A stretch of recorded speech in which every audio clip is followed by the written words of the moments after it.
When it comes to summarizing text, you need to be able to state the main point of a story. So a summary is just stating the main point of a story. So you're reading an entire story, and then you're just taking the important things and writing about that. If you've ever looked at the back of a book, you'll see a summary on the back of a book. And so there's a whole book that may be 100 or 200 pages, but the author summarizes it on the back of the book so that you get an idea of what it's about.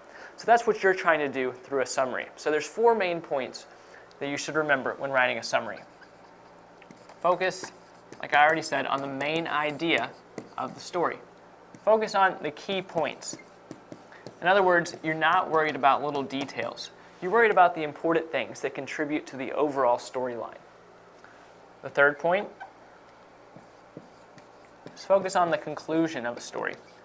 Because in most stories, there's some kind of problem. The whole plot is based around some kind of problem throughout the story.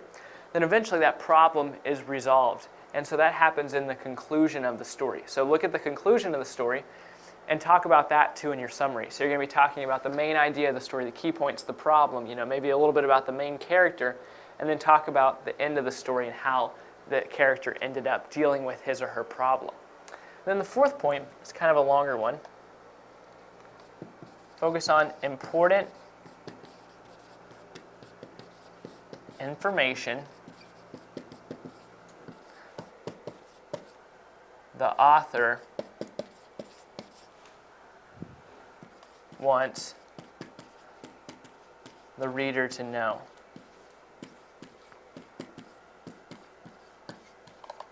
So throughout the story, you may notice certain points that the author really wants the reader to understand.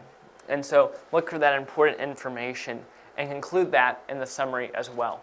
And so a summary is typically 1 paragraph in length. So it's not very long because it does not need to be long because you're not focusing on details, you're just focusing on the overall story. And so remember, again, you're looking for important information. And so we're not interested in details. Try not to even think about the details, just look for the main idea of the story. Now, in some cases, you might be writing a summary for a long story with multiple settings and scenes. And so a summary may be a few paragraphs in length, and these paragraphs give the main points of each major part of the story.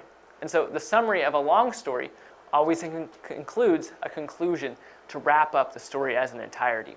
So like I said, the summary is usually going to be 1 paragraph, but if it's a really long story that has lots of different settings, lots of different scenes, lots of different problems throughout the plot, you may need to write a paragraph for each main point or major part of the story. And then for that summary, you're going to write a few paragraphs, and then you're going to write a conclusion that's going to kind of summarize that whole story.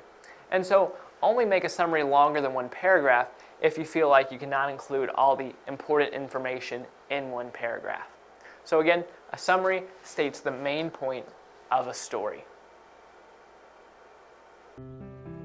If you need a study guide, click the book at the bottom of the page. If you want more free test videos, subscribe to us on YouTube.